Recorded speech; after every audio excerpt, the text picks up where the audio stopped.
हामी हाम्रो यात्रा गर्ने क्रममा भारी वर्षात र विभिन्न कठिन परिस्थितिहरूलाई पार गर्दै यतिखेर भने हामी इलामको सुन्दर अनि सफा नगरी कन्याम आइपुग्न लागेका छौँ। साँच्चै नै यो प्राकृतिक मनोरम दृश्यलाई अवलोकन गर्दै र क्यामेरामा कैद गर्दै गर्दा मेरो मन भित्रैबाट प्रफुल्लित भएको छ।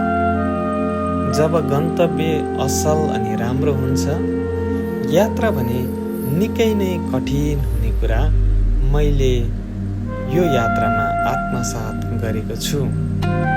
वर्षायामको भारी वर्षाका बावजुद पनि यस ठाउँमा आन्तरिक तथा छिमेकी मुलुक भारतबाट पाल्नुहुने पर्यटकहरूको भने कमी थिएन।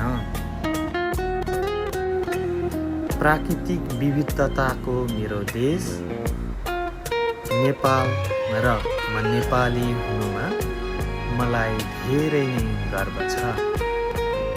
हामी दाजुभाइहरूले लेप्चा जातिको पोसाकलाई लाउने निधो गर्यौं भने दिदीबहिनीहरूले चाहिँ क्षेत्री जातिको पोसाकलाई लाउने निधो गरी हामीले पनि हाम्रो सामूहिक तस्बिरलाई क्यामेरामा कैद गर्यौं।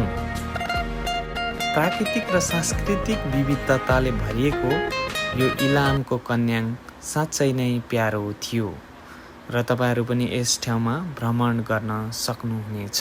धन्यवाद।